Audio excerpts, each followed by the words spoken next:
Okay, everyone, we're back. I don't even know which installment this is. I'm trying to break the video up into little pieces so you guys can decide which ones you need to watch. Now, if I take this piece that I just cut, you guys saw me tracing. By the way, that piece of glass I was cutting it on, or laying it on, is a glass knife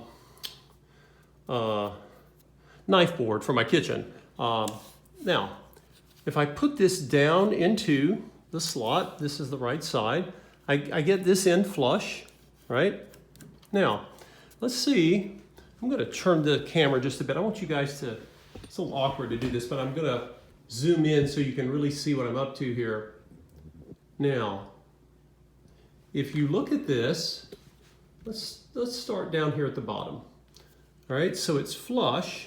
Now there's a gap here, I notice, yeah. That's okay, because I tried flipping it. Whoops, careful, these are very, these little pieces of veneer. Yeah, this is clearly the side that it wants to be on. By the way, as I've shown in past videos, been a while, just take a small brush. You could use, this is a inexpensive artist brush. Make sure you get any dust or dirt or whatever is in there. You don't want that to interfere. In addition to oil, dirt and dust will interfere with glues and paints. So you really want that ready for something new to be put down here like we're doing. Now I see a gap, that doesn't bother me. I'm gonna have some room to wiggle this, but I noticed a couple things. I cut this just ever so slightly longer. So when you look up here at this end, it's protruding past the edge. I mean, gosh, that's what, a 1/32nd? And that's okay. I'm glad I did that because I didn't come up short. So I can trim that relatively easy. It's going to be a very, very minute trim. Now, I've got some space here. It's okay. We need a little bit of wiggle space. Now, I notice it fits up here, but on the left side right here, there's a little bit, I'm going to have to trim a little. And I can't really measure this with a, well, like with a slide rule or a scale, architect scale. I'm really just going to have to kind of, I'm going to take pencil, and what I'm doing is make sure I'm going to use my basis is down here at the bottom edge. You guys can't see, but I'm going to make it flush here because that's easy for me to see and feel. Now that I know that's flush, I'm going to basically see what parts are fussing. Why is it not laying flat? And I have a feeling it's going to be right in here. I can tell. So I'm just going to kind of, this is just pencil graphite, right? And then this area up here is a little tight. So maybe, you know, what do I do? Do I take some off of here? Just think of it as you're just like putting a little bit of a pencil shadow line. These are very subtle changes, so I want to be careful. Remember, go slow and do a little at a time because you can always trim more. But getting it back is not going to be as easy. And you trim too much, you may not like the gaps you have. All right, you guys can see. Let me zoom back out. Okay, so I'm going to take my scissors here, and any of these areas that I put just a little graphite from that pencil, I mean, it's almost like I'm shaving very thin with my scissors. Right? I don't want to take a lot off here, but and this is one of those areas where you kind of have to eyeball it. You know, I can't give you a measurement and say, we'll take this much off. And again, if this was a completely squared shape with right angles, you know, we could do that. But measuring with this is not as easy. So I want to be very conservative with how much I take off. Okay. And make sure I didn't make a mess there. Okay. So now I'm coming back. All right, now I've got more movement, right? And what I want is to create enough space so that I can maybe shift this bottom where there's more of a gap on the right. You know, can I shift it to, can I shift it over some, you know? Because if I move it that way, then, you know, I've got overlap over here. Let's see. So what I'm thinking I'm going to do, I have almost no gap here in this section, so I'm thinking maybe I'll take off just a little bit here. Bear with me, guys. This is something I'm kind of learning as I go. You might say, well, why are you making a video? Well, I like to do that because I want you guys to see that, you know, you can try stuff without being scared of it. And if you can watch me kind of learn from my mistakes, you know, something like this. There are other things I've done for years and I know how to do them, but this is new to me. And I don't replace veneer on every cabinet. Sometimes there's just little tiny pieces missing and it looks fine. But this one, I wanted to do that because it was, you know, this was the table that I did my little experiment with the Howard's Restore finish. Okay, so I've got this up here. Now if I want this to wiggle over any to the right, like that, then what do I have? Now I've got more of a gap up here. So you have to kind of decide where you're gonna invest your gap time. You know, you want it to be as consistent as possible. It doesn't have to be perfect. It probably won't be. But I believe when we're done, hopefully, you're gonna see a much better looking table. And then we'll talk about color and varnishing in a minute. That's not our most important issue at the moment. You know, everything else here looks pretty good. I think I've got some stuff I can use as a filler, and I think I may do that for here.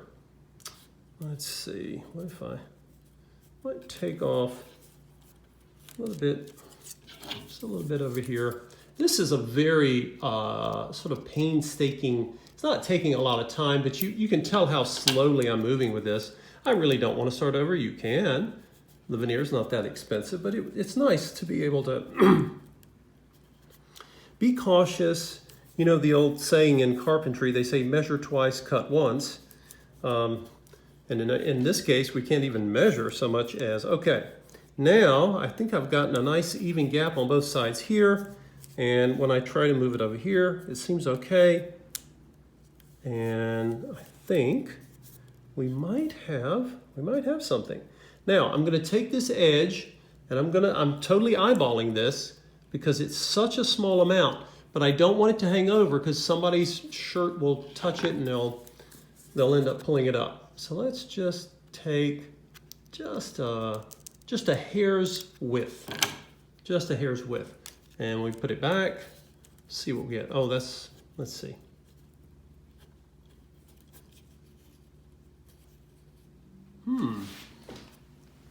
I think that may just do it.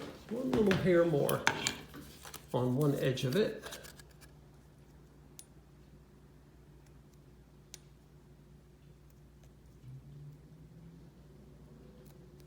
All right, let's get our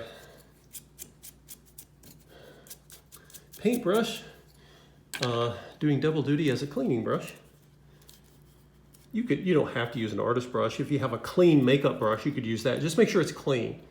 Again, paint and glue do not like dust or grease, and you will not like the result of your work if that happens to you. Okay, so what else do I need to have here? Again, I'm not worried about color right now. I'm worried about getting this piece of veneer filled in. I know it looks different, and in this light it really looks different, but remember, as soon as I could technically just put some Howard's Restore finish and it might be fine. I may not even need to stain it. I do have some stain, but remember, new wood is going to take anything, oil is going to darken it, right? So we'll see how that works out. And then I have this other little area on the right I think I'll do as well. We'll see what we can do for the old table. You know, it's amazing. You guys saw this table when I got it, when I was doing the Restore finish from way back, and my gosh, what a mess. But I love these tables, and you know, had that whole cabinet series trying to get people to appreciate just how incredible these tables were. Now, some of the things you want to have in hand. You've got your, I'm going with this, guys. I'm going for it. I think this is it. I think I've got enough that I can wiggle this and get my gaps fairly even, best I can. And then we'll see. It's not as thick and high as the original, but it's much better, much better. Now, I could try cutting out another one, but I'm concerned that it would be too tall, right? So I don't want to do that. I think this will work. Now, you need contact cement. This is cement for metal and wood. This is Testors, but you have different brands. There's Duco. Now remember, it's not rubber cement. That's a different product. That will not work. Rubber cement is not permanent. This is contact cement. Now, some of you who have more experience than furniture repair than I do. You may have products, and if you know something that would work similarly, let me know. Remember, veneering is not my thing, but I'm not scared. I'm going to take it on. See what we come up with here. Okay, so you're going to need your contact cement, and then I've got, what did I use before? I'm trying to remember.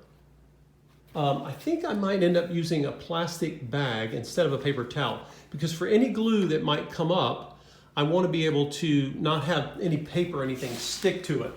So we're going to try this. We're going to use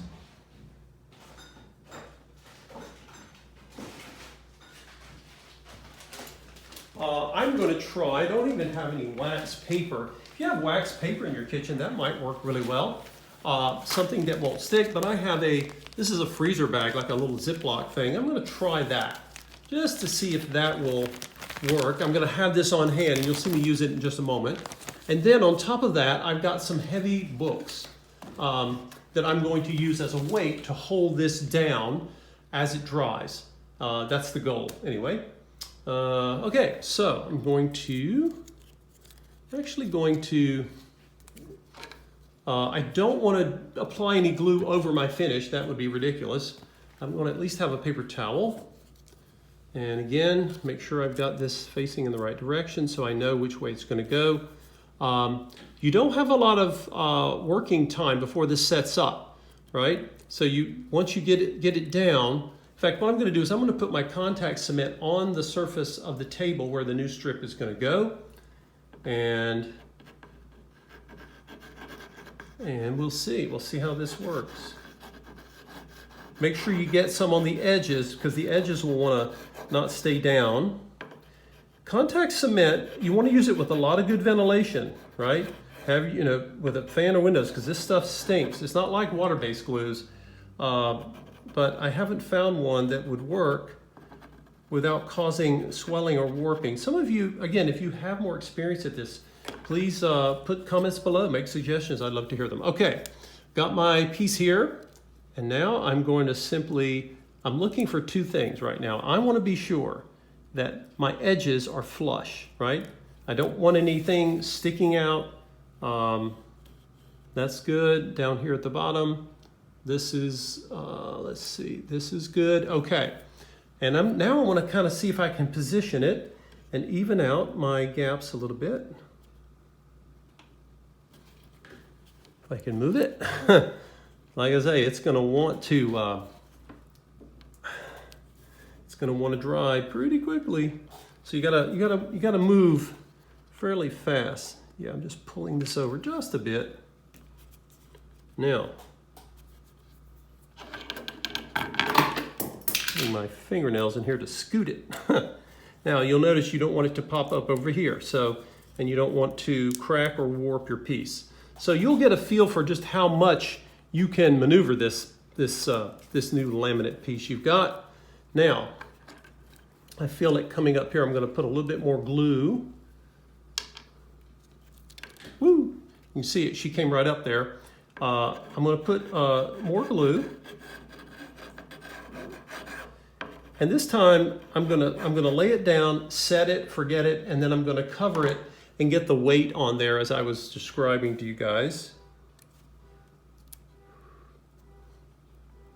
So figure out where my gaps are. That looks really, I think that's going to go really well. Be mindful that at the bottom, you don't want this thing projecting. You want it to be flush with the original edge of the original laminate. Now, I'm going to quickly take my plastic, and then I'm going to take my books, and I want those books to provide weight. So I'm going to even get more books.